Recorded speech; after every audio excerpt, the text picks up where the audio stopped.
Olá, irmãos, bom dia, graça e paz.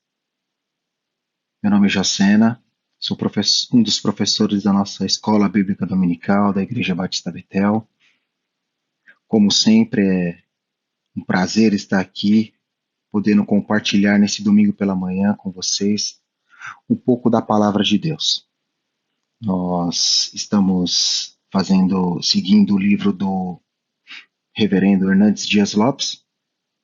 Ele faz alguns comentários sobre o livro de 2 aos Coríntios. E dentro da nossa aula nós vamos estar, claro, usando a Bíblia, como sempre, como a nossa base, é o nosso único guia de fé e prática, como bons batistas. Então nós vamos estar lendo a palavra do Senhor, e eu gostaria que você, nesse exato momento, abaixasse sua cabeça, para que nós orássemos, para que o Senhor nos dê sabedoria. Senhor, muito obrigado por este momento, obrigado por essa aula de escola dominical. Gostaríamos de pedir a sua presença, Pai. Nós estamos reunidos em seu nome, mesmo online, o Senhor se faz presente. Estamos reunidos como igreja, como família, e gostaríamos de te pedir, Pai, nos dê sabedoria, Pai, para que nós possamos entender a tua palavra. Que o Espírito Santo, meu Pai, haja como um verdadeiro tradutor e que essa palavra possa, Senhor Deus, entrar no nosso coração e fazer a mudança necessária, Senhor Deus, para que nós possamos nos parecer cada vez mais contigo. Obrigado por tudo, Senhor Deus, desde já eu te agradeço, em nome de Jesus. Amém. O tema da nossa aula é a superioridade da nova aliança. Nós vamos estar usando como base o livro de 2 aos Coríntios. Nós vamos estar no capítulo 3, vamos navegar hoje dentro do capítulo 3 e vamos ler do verso 4 ao verso 18, tá bom? Então, se você não pegou a sua Bíblia, por favor, pegue papel e caneta. Sempre eu creio que é válido nós fazermos anotações dentro da aula.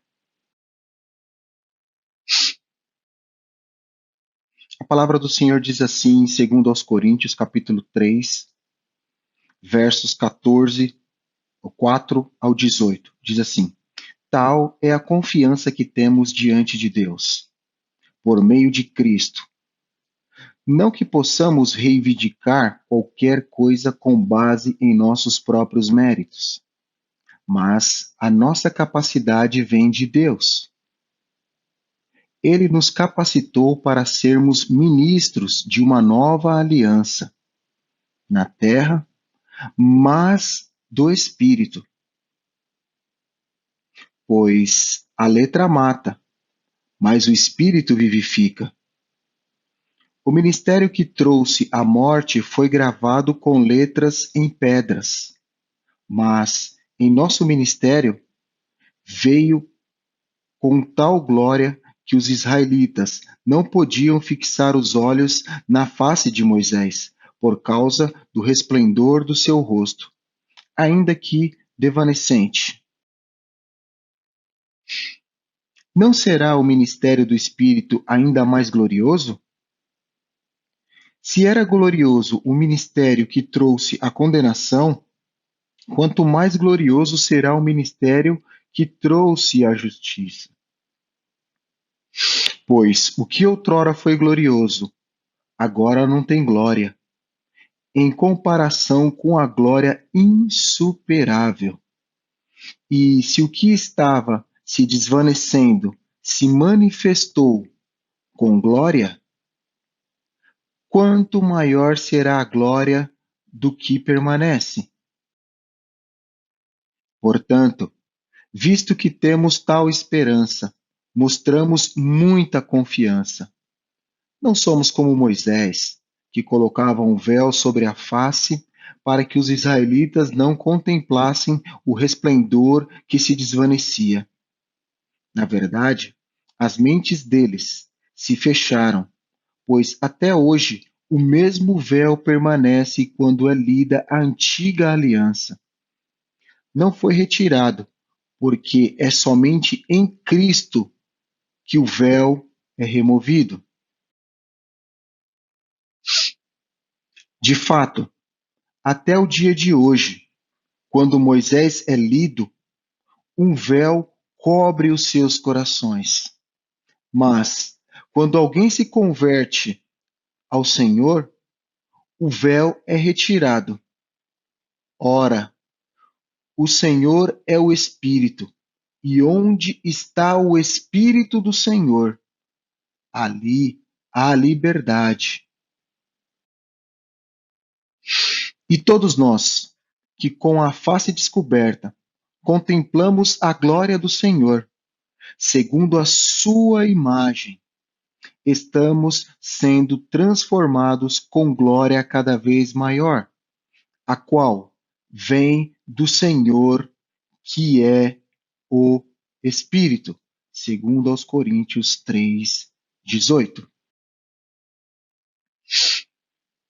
A ideia da nossa aula hoje é nós falarmos um pouco sobre esses versos. Como os irmãos puderam verificar, nós temos muitos versículos para analisar, muitos versículos para fazermos uma exegese, para fazermos uma hermenêutica, uma interpretação. A ideia aqui, irmãos, é nós dividirmos a nossa aula em duas partes. Primeiro, nós vamos falar sobre os ministros de uma aliança. Isso está embasado em 2 aos Coríntios, capítulo 3. Nós vamos ler do verso 4, nós lemos o verso 4 ao verso 6. E a segunda parte da nossa aula, que é a glória do ministério da nova aliança, que está em 2 aos Coríntios, capítulo 3. Aí nós vamos ler nós lemos do verso 7 ao verso 18. E, enfim, concluiremos a nossa aula com muita calma, com muita tranquilidade, afinal de contas, hoje é domingo. Então, nós vamos estar transcorrendo dentro desses textos, porque eu tenho certeza que o Espírito Santo vai revelar a vontade dele aos nossos corações e nós vamos conseguir ter um entendimento. E também sempre fica uma dica: qualquer dúvida, ponha no chat, porque na próxima aula, logo no início da aula, eu posso dedicar um tempinho da aula para tirarmos as possíveis dúvidas, tá bom? Então nós vamos fazer meio que uma dualidade, nós teremos uma dualidade nessa aula. Nós estaremos comparando o Antigo Testamento, a Velha Aliança, com a Nova Aliança. Então, muitos conceitos virão do Antigo Testamento. E nós vamos ver a conclusão de tudo isso no Novo Testamento, através da vida de Paulo. Através da vida de Paulo, que eu digo assim, através dos escritos de Paulo, porque tudo se cumpriu através da cruz em Cristo Jesus. Tá bom?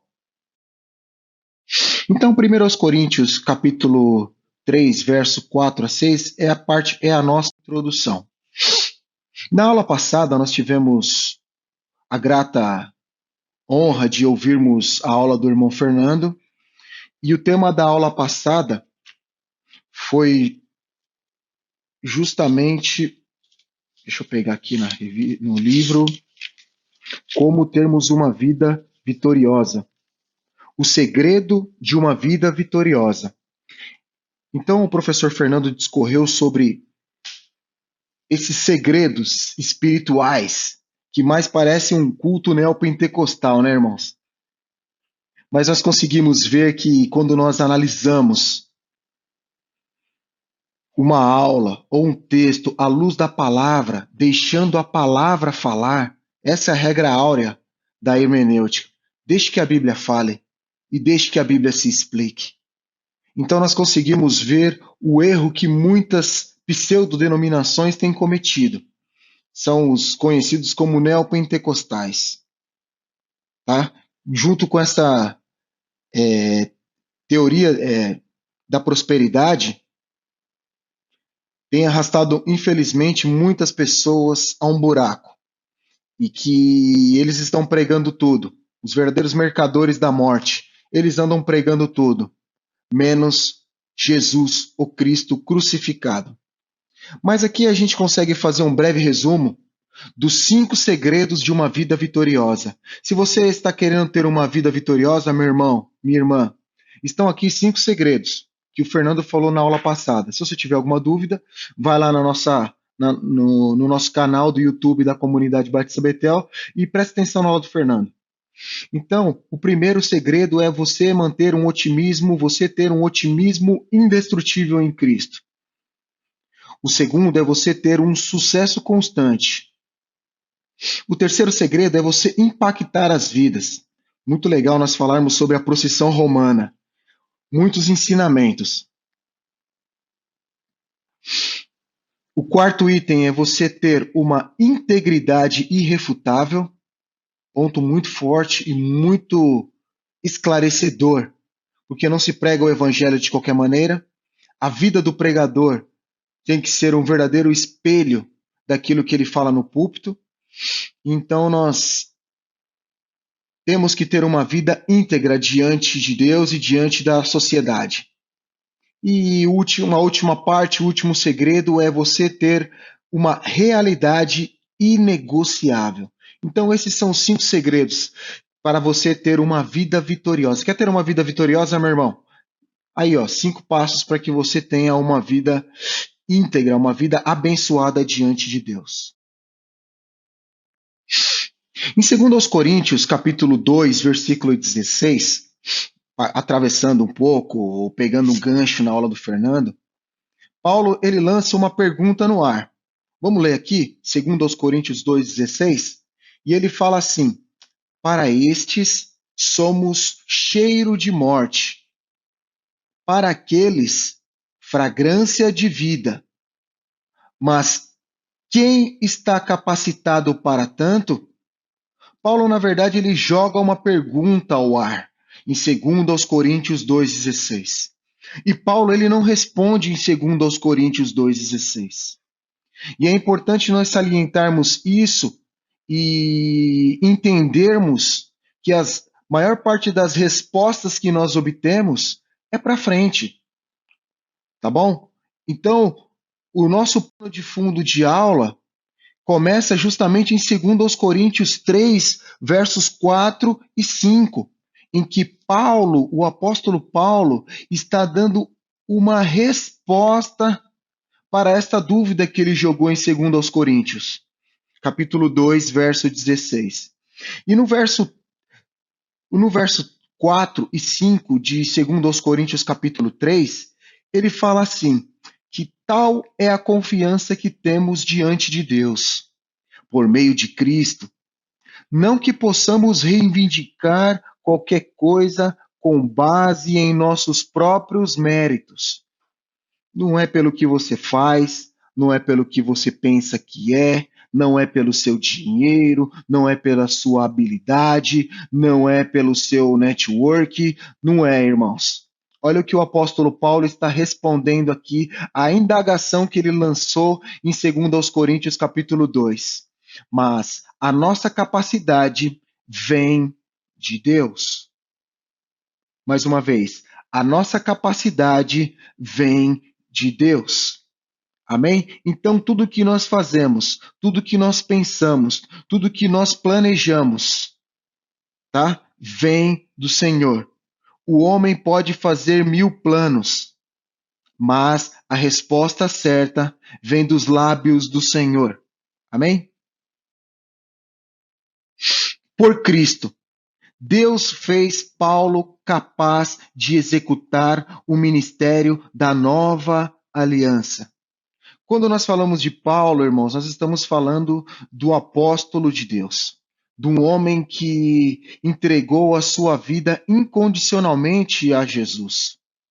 Então, Deus fez Paulo capaz de executar o ministério da nova aliança. Paulo teve que se reciclar. Paulo teve que aplicar na sua vida um desenvolvimento contínuo. Porque Paulo não chega a essa conclusão, irmãos, do dia para a noite. Paulo, ele passa cerca de 14 anos na Arábia. E Paulo, ele tem toda a sua ortodoxia, toda a sua ortopraxia renovado pela ação do Espírito Santo de Deus. Nós conseguimos ver aqui que a antiga aliança, ela foi escrita em tábuas de pedra. Tábuas de pedra. E isso denota para nós a incapacidade de transformar o coração humano. A lei ela foi entregue por Moisés. Se você pegar lá no livro de Êxodo, você vai ver toda a narrativa de entrega da lei. E nós conseguimos ver que a lei, ao longo da história, a lei se mostra incapaz de transformar o coração dos homens e das mulheres e das crianças. Porque a lei ela foi escrita em tábuas de pedra. E essa foi a grande luta, o grande convencimento de Jesus para com relação aos grupos religiosos que atuavam na época que Jesus esteve aqui conosco. Tanto os fariseus, quanto os saduceus, quanto os zelotes, quanto os escribas, quanto os herodianos, todos tinham o seu coração petrificado. Todos se transformaram em religiosos, em que colocaram a lei acima das pessoas.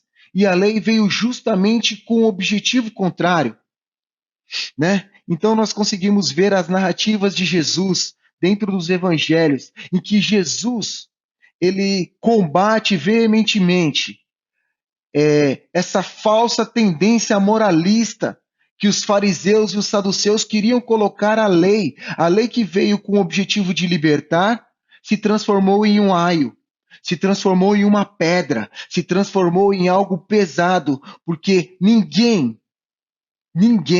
a não ser o Senhor Jesus, foi capaz de cumprir todos os mandamentos descritos dentro da lei, dentro da Torá. A nova aliança, o Espírito atua no interior do coração humano, e essa atuação poderosa do Espírito Santo produz a vida. A lei estava preocupada com o exterior. Haja vista muitas religiões hoje. Muitos estão preocupados com a falsa imagem que nós vamos passar para o mundo. E nós conseguimos entender que através da nova aliança, através da ação regeneradora do Espírito Santo no nosso coração, dentro da nossa vida, e algo muito legal que o cristianismo propõe é uma mudança interior. A boca fala do que está cheio o coração. Por enquanto que muitas religiões estão preocupadas com a ornamentação da árvore, o cristianismo está preocupado com a raiz, está se preocupando com a sua essência. Jesus está preocupado com o seu coração, porque do coração é que procede as fontes da vida. Tá bom? O Espírito Santo atua no nosso interior, atua no coração humano, e essa atuação direta do Espírito produz vida e produz vida em abundância. Foi o que Jesus falou para a mulher samaritana. O Espírito, a partir do momento que nós nos convertemos ao Evangelho de Jesus, o Espírito ele nos dá um novo coração. Ele tira o nosso coração de pedra, o nosso coração arrogante, o nosso coração prepotente, o nosso coração autossuficiente. Ele tira essa parte gelada, engessada da nossa vida, que é o nosso coração dominado pelo falso moralismo, pela nossa ignorância, pela nossa arrogância, e o Espírito ele nos dá um novo coração. É um novo coração, um coração em que o Espírito Santo transforma o nosso coração de pedra em um coração de carne. Como muito bem está mostrando essa figura. Olha o nosso coração aqui antes de conhecermos a Jesus. Mas quando o Espírito entra dentro do nosso coração, quando o Espírito provém uma regeneração, E eu gosto muito da palavra metanoia. A palavra metanoia denota-se mudança de pensamento, mudança de direção. Nós estávamos perdidos, irmãos, nos nossos delitos e nas nossas iniquidades. Mas quando o Espírito Santo, quando nós confessamos a Jesus como nosso único e suficiente Salvador, a palavra metanoia, ela muda o foco da nossa vida. Quer dizer, ele tira o nosso foco das coisas materiais, das coisas mundanas, das coisas desse mundo e muda o nosso foco para outra direção. Eu costumo dizer que é um giro de 180 graus, ao qual nós estávamos indo para uma direção e nos voltamos para a direção correta. Nós nos voltamos em direção à cruz de Jesus, aos braços do Pai, da onde nós não deveríamos ter saído. E Deus, ele aviva o nosso coração de pedra e transforma o nosso coração em um coração de carne. O nosso coração, esse nosso novo coração, irmãos, ele se transforma numa verdade, ele tem uma verdade escrita pelo Espírito no nosso coração. E essa primeira verdade, ela é a mensagem mais legível de Deus no nosso coração. Essa mensagem escrita no nosso coração, ela é a mensagem mais duradoura de Deus. Essa mensagem escrita no nosso coração, ela é a mais convincente verdade de Deus. E essa mensagem, ela é a mensagem mais profunda de Deus na nossa vida. Tudo isso foi escrito no nosso coração, como nós vimos na aula passada, através do Espírito Santo de Deus. Então, a conclusão para essa nossa primeira parte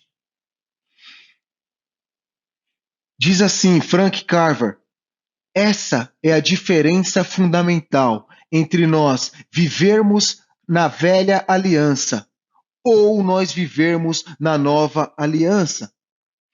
A velha aliança nos ensina a fazer o melhor para Deus. Mas na nova aliança, nós somos ensinados que Deus fez tudo por nós. Cristo, na cruz, fez tudo por nós. Não é pelo nosso esforço, não são pelas nossas boas obras. É graça, irmãos. É favor imerecido. A nossa vitória está na cruz do Calvário, aonde nós estamos crucificados com Cristo. E não vivo mais eu, mas Cristo vive em mim. E o viver que outrora vivia na carne, vivo-a na fé do Filho de Deus, que nos amou e que se entregou voluntariamente naquela cruz, por amor. João 3,16, que eu gosto sempre de falar, porque Deus amou o mundo, Deus te amou de uma maneira extraordinária, que ele entregou o seu Filho. Para quê? Para que todo aquele que nele crê não pereça, mas tenha a vida e a vida eterna. E continuando aqui em 2 Coríntios, capítulo 3, do verso 7 ao verso 18, nós conseguimos nos adentrar basicamente na segunda parte da nossa aula, que diz que a glória do ministério da nova aliança. Aqui nós estamos no pleno desenvolvimento da nossa aula, a glória do ministério da nova aliança. E nós temos aqui um contraste brutal, irmãos, porque de um lado nós temos a velha aliança que imperava até a vinda de Jesus, e após a vinda de Jesus e cumprimento através do sacrifício vicário de Jesus Cristo, o Cordeiro de Deus que se entregou na cruz do Calvário, hoje nós nos encontramos na nova aliança, ou se você preferir, hoje nós nos encontramos na época da graça. Então, na velha aliança, nós falávamos das tábuas de pedra inanimadas. Nós falávamos do ministério de morte. Nós falávamos de um ministério de condenação, por melhor e Por melhor que você fosse, você nunca iria atingir a perfeição, porque a lei acabou se transformando, irmãos, em um grande problema. E nós sabemos também que essa velha aliança, ela representa algo desvanecente.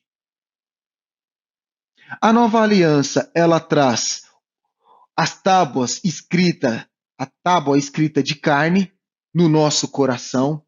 A lei, ela sai de algo externo, duro, inanimado, sem vida, retrógrado, engessado, escrito por Deus. Mas a nova aliança, ela foi escrito em tábuas. O ministério é o ministério do Espírito, o Espírito que nos batiza com o fogo, o Espírito que está em todos os lugares. Há um ministério de justiça, porque em Cristo se cumpriu todos os mandamentos. E há um ministério permanente.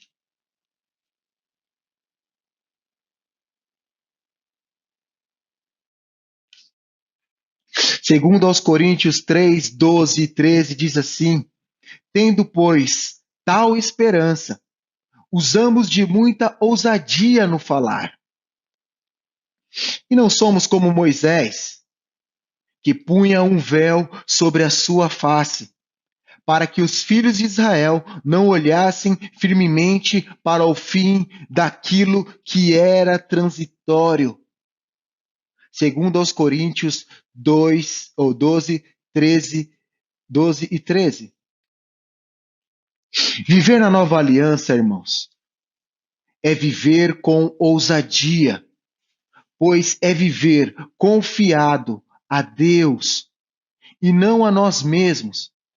É viver na força do onipotente e não estribado em nossas fraquezas. Mais uma vez, viver na nova aliança é viver com ousadia. Nós vivemos com ousadia. A nossa ousadia vem através de Jesus. O sangue de Jesus, vertido na cruz, nos dá ousadia, pois é viver confiado a Deus. Quem tem nos guardado é Deus e não a nós mesmos. É viver na força do onipotente e não estribado em nossas fraquezas.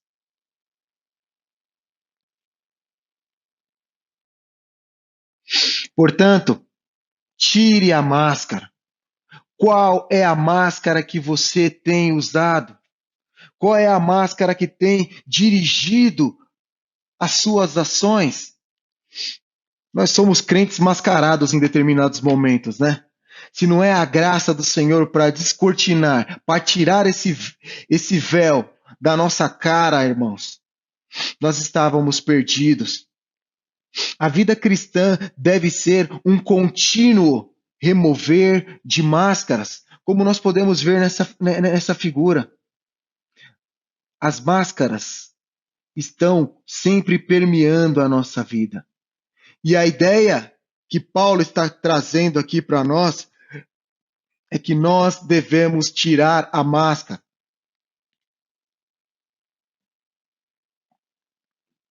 Para de ser mascarado, meu irmão. Para de ser mascarado, minha irmã. Lógico, a gente fala isso com todo respeito, com todo amor, porque eu também sou mascarado. Isso não é a graça de Jesus derramada sobre a minha vida. Eu estava perdido. E brincadeiras à parte, nós temos que deixar de sermos o crente zorro, né? O crente zorro é o crente mascarado, né?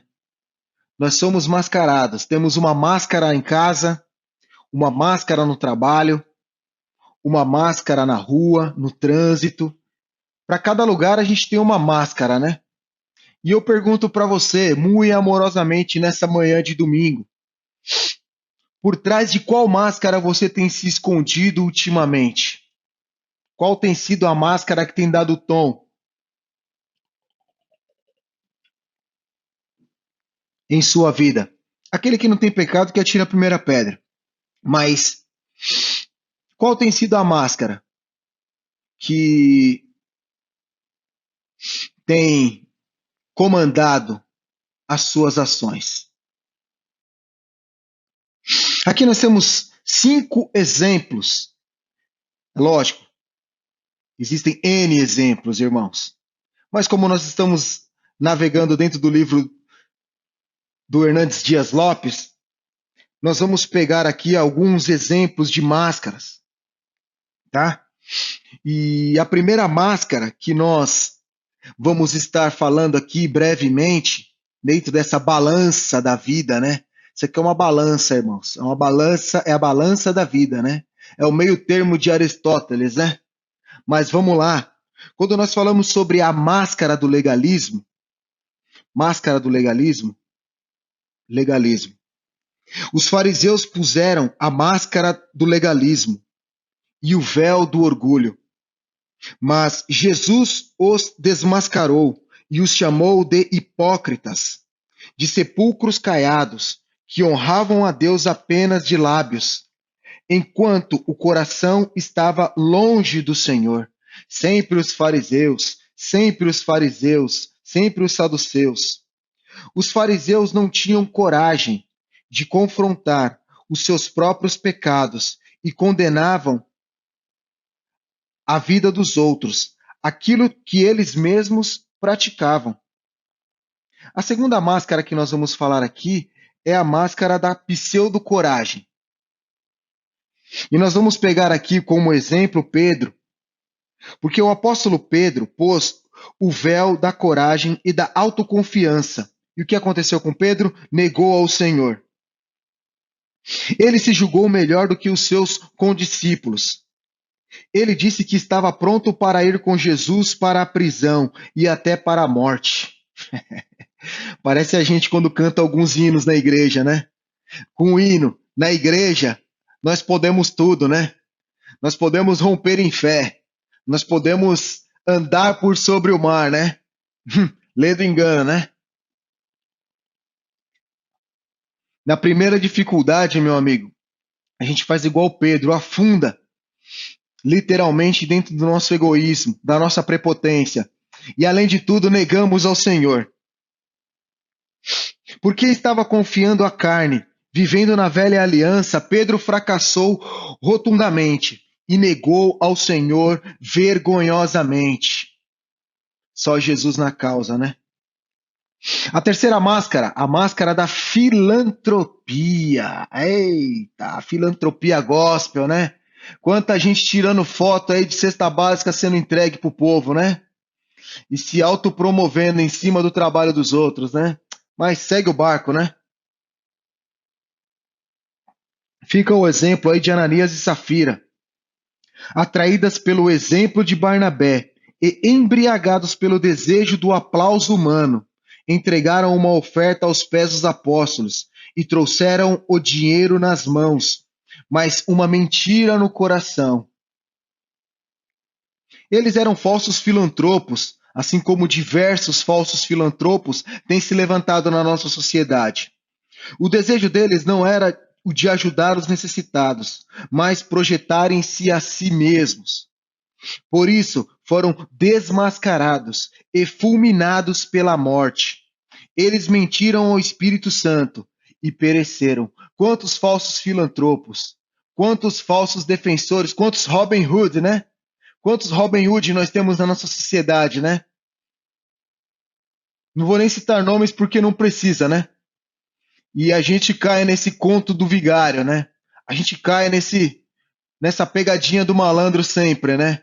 O rapaz rico que deixou o bairro dele de Pinheiros e agora ele é o defensor dos fracos e dos oprimidos.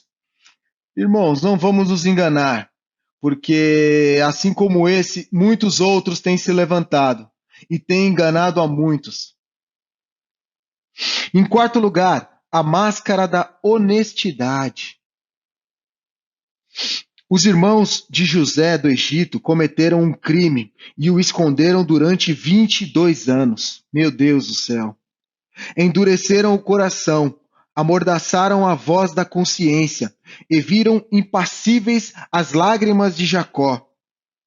Mas Deus, que dirige a história, reverteu aquela situação e José, que fora vendido como escravo ao Egito, agora se transformou no governador. Seus irmãos precisam ir comprar alimento no Egito e José os reconhece. Confronta-os, mas eles dizem em coro: somos homens honestos. De que adianta ter um sorriso amarelo? É a música do Resgate, né? É a música, é o nome da paz, né? Confronta-os, mas eles dizem em coro: somos homens honestos. Eles podiam ser tudo, menos homens honestos. Se fosse abrir lá o armário deles, ia ter lá o cadáver do irmão deles, que eles armaram e quase, né? Mataram o irmão, né? E estavam, ó, quietinhos. E a última máscara, que é a máscara da duplicidade. Esta é a máscara da vida dupla. Os outros têm preconceito, nós, convicção. Os outros são presunçosos, nós, respeito próprio. Os outros são gananciosos, nós procuramos prosperar. Os outros são explosivos, nós temos ira santa. Vai passar um óleo de peroba nessa cara, meu irmão. Essa vida em duplicidade pode te levar ao inferno, porque é impossível jorrar de uma mesma fonte água limpa e água suja. É impossível você servir a dois senhores. Ou você serve ao Senhor, ou você serve a Mamon. A qual dos dois senhores você tem reclinado o seu coração?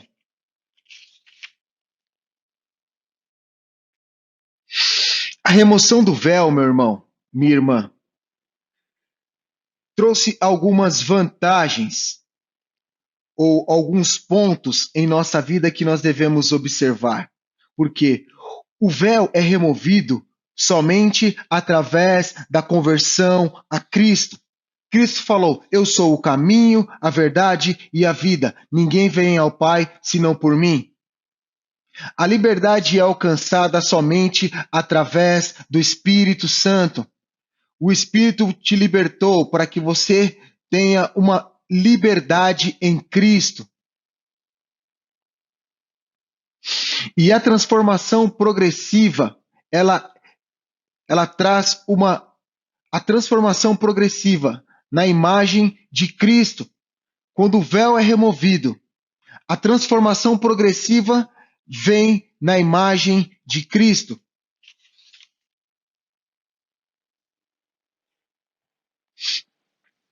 O véu, irmãos, ele só é removido através da conversão. Quando, porém, algum deles se converte ao Senhor, o véu lhe é retirado.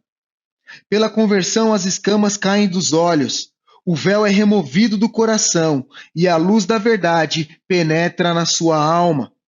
A conversão é uma transferência das trevas para a luz, da escravidão para a liberdade, da morte para a vida, da potestade de Satanás para Deus, do reino das trevas para o reino de Cristo. É isso que o apóstolo está querendo falar. No item 2, a liberdade é alcançada pelo Espírito Santo. Ora, o Senhor é o Espírito é Deus. E onde está o Espírito Santo de Deus? Aí há liberdade, verso 3:17.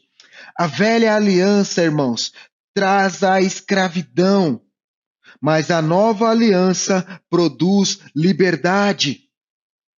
A velha aliança gera o medo,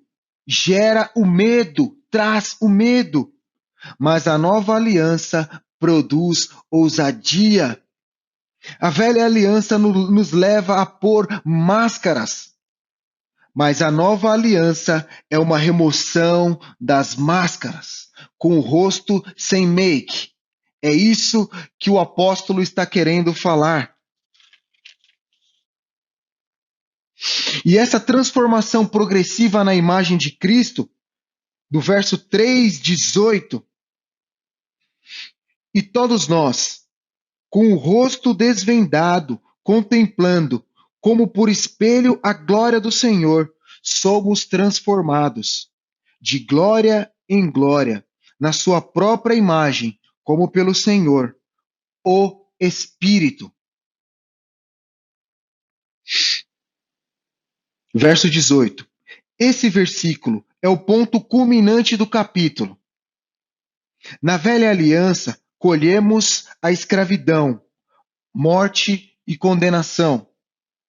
Mas na nova aliança somos convertidos, somos regenerados. Somos libertos e transformados progressivamente na imagem de Cristo.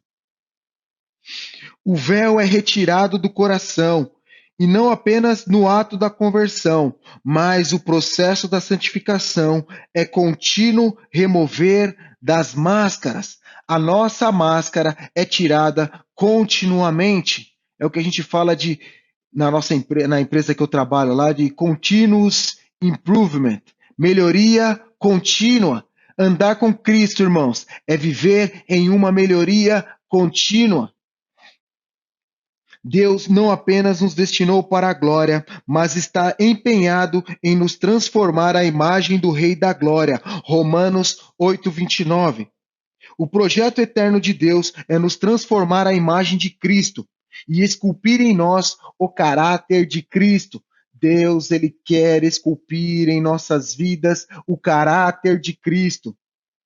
O plano de Deus é que aqueles que foram convertidos a Cristo e foram libertos pelo Espírito Santo alcancem o pleno conhecimento do Filho de Deus, a perfeita varonilidade, a medida da estatura da plenitude de Cristo. Efésios 4:13.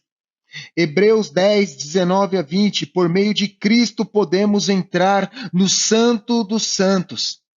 O sacerdócio do crente, irmãos, é algo fenomenal que foi resgatado através da reforma. O sacerdócio do crente, hoje nós temos livre acesso ao trono da graça de Deus através do sacrifício de Jesus. Nós não precisamos mais escalar montanhas, porque o nosso acesso é direto ao Pai. Colin Kruse diz que a transformação na imagem do Senhor não acontece no certo ponto do tempo, mas trata-se de um processo contínuo, melhoria contínua. Warren Wiersbe diz que essa palavra grega descreve uma mudança exterior, resultante de um processo interior. E a lei pode nos levar a Cristo, Gálatas 3:24. Mas somente a graça pode nos tornar semelhantes a Cristo. Pela graça sois salvos, mediante a fé. Isso não vem de vós, isto é dom de Deus. E a nossa conclusão da aula, irmãos, com muito amor, com muito carinho, a lei pode nos levar a Cristo, mas somente a graça pode nos tornar semelhantes a Cristo. Mais uma vez, a lei pode nos levar a Cristo, a lei aponta para Cristo. É isso que o povo não consegue entender.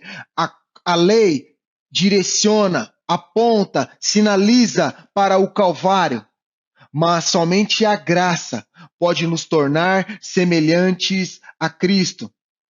Amém? Então, irmãos, é assim que nós terminamos a nossa aula. Agradeço a sua participação, a sua perseverança aí. Que o Senhor continue a revelar a palavra dele, o amor dele no seu coração. Que você cresça na graça e no conhecimento do Senhor. Lolo está aqui comigo, encerrando a aula. Nós vamos orar e eu queria que você fechasse os seus olhos e que você concordasse com a oração que eu vou fazer agora. Pai eterno, muito obrigado por essa aula. Obrigado por esse espírito amistoso que o Senhor coloca na nossa vida. Obrigado, Senhor Deus, porque o Senhor colocou um novo coração, um coração de carne, Senhor Deus, um coração que pulsa, um coração que jorra vida, um coração que pulsa sangue, um coração que é sensível, um coração que é amoroso, um coração, meu Pai, alegre, que aformoseia todo o nosso rosto. Pai, muito obrigado por tudo, nos abençoe poderosamente em nome de Jesus e nos dê um domingo, Pai, coberto na sua graça. Obrigado por tudo, Senhor Deus, em nome de Jesus. Amém. Beijão aí. Tchau, tchau. Coraçãozinho meu e da Lorena aqui, ó. Coração de carne, ó. Deus os abençoe. Tchau.